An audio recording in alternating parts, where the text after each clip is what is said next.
ബീച്ചിൽ നിറയെ മാലിന്യം, കാലുകുത്താൻ പോലും സാധിക്കുന്നില്ല. ഫോർട്ട് കൊച്ചി ബീച്ചിലെത്തിയ ഡെൻമാർക്ക് സ്വദേശിയായ വിനോദസഞ്ചാരിയുടെ വീഡിയോ ചർച്ചയാകുന്നു. അധികൃതരുടെ അനാസ്ഥയിൽ ഫോർട്ട് കൊച്ചി ബീച്ചിലെ ദുരവസ്ഥ കേരള വിഷൻ ന്യൂസ് വാർത്തയാക്കിയിരുന്നു. സംസ്ഥാനത്തെ സുരക്ഷിത കടൽ തീരങ്ങളുടെ പട്ടികയിൽ നിന്നും ഫോർട്ട് കൊച്ചി ബീച്ച് പുറത്തായിരിക്കുകയാണ്.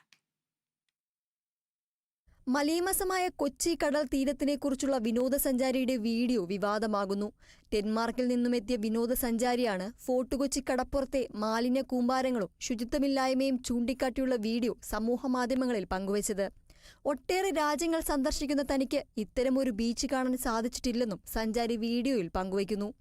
ശാന്തമായുള്ള കൊച്ചിയെ തനിക്ക് ഇഷ്ടമാണെന്നും സഞ്ചാരി വ്യക്തമാക്കുന്നു.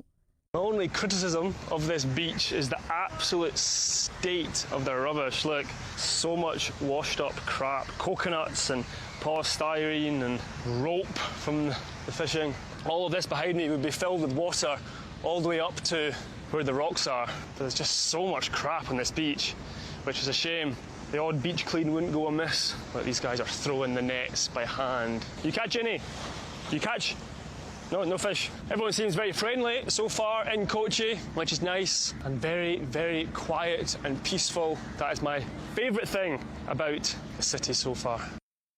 2024 ജനുവരിയിൽ റഷ്യയിൽ നിന്നെത്തിയ ഒരു സംഘം വിനോദസഞ്ചാരികൾ കൊച്ചി തീരം ശുചിയാക്കിയ സംഭവം വലിയ വാർത്തയായിരുന്നു.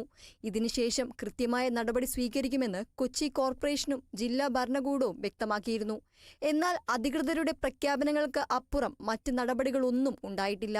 സീറോ വേസ്റ്റ് തീരം പദ്ധതിയടക്കം ഒട്ടേറെ ശുചിത്വ പരിപാടികൾ കോടികൾ ചെലവിട്ട് നടപ്പാക്കിയെങ്കിലും അതൊന്നും ലക്ഷ്യം കണ്ടിട്ടില്ല. ബീച്ചിന്റെ നിലവാരമിടിഞ്ഞതോടെ ഫോർട്ട് കൊച്ചിയിലേക്കെത്തുന്ന സഞ്ചാരികളുടെ ഗ്രാഫും താഴേക്കായി.